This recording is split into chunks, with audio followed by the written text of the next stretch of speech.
All right, guys, let's conduct a naval or a cruise missile strike against a naval target here.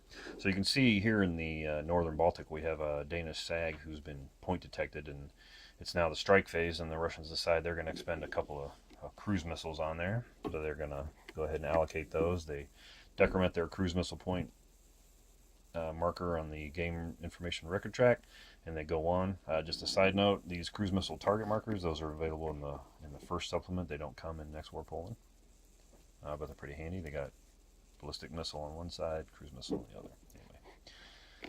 Anyway, so they allocate those, and they go ahead and resolve them. So we pull out our handy dandy advanced strike chart.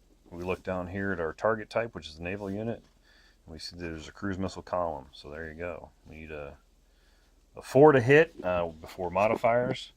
So if we come over here and we look at versus naval, you can see this is also cumulative with the above. So the only one that's probably going to matter, which you can't really see, is the +1 for a non-U.S. cruise missile strike. There we go, get that in there.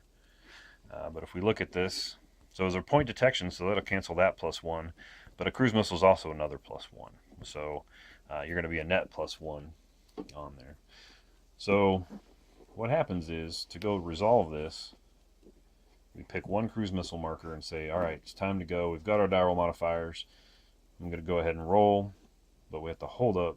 CWIS always fires against cruise missile strikes. So you don't roll to detect, it just always automatically fires. And this represents, short range surface to air missiles, as well as things like the R2D2 Gatling guns on our on U.S. naval ships, and there's equivalents on our allies, and the Russians have those too. So if you come up here, you can see it even tells you CWIS always fires before cruise missile or an airstrike. And so it's important to note that when you're attacking a naval unit with an airstrike, CWIS will always also fire. The only thing it can do is really stop the strike from going home. It doesn't damage the air units themselves. The air units are considered to be standoff. So if you look down here, there's a result.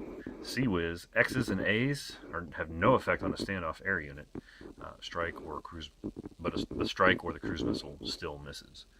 So CWIS is always considered to be AAA fire, so you would find the AAA value of whatever unit you happen to be, and that's on a chart at the bottom of the strategic display. You'd roll on that AAA column here with any additional modifiers. So you notice if you look over here for die roll modifiers for AAA fire, -1 for naval unit AAA CWIS fire, the USN naval units get an additional -1. So you roll that up, whatever result you get, an X or an A stops the strike. A die roll modifier is just simply applied to the strike roll as normal. So that's how you would conduct a naval strike, and remember that it also applies to the airstrike. It's just that the result doesn't actually affect any of the units. So if you happen to get an X or an A, you would not step loss an air unit or abort an air unit. You would simply stop the strike in its tracks. Thanks, hope this helps.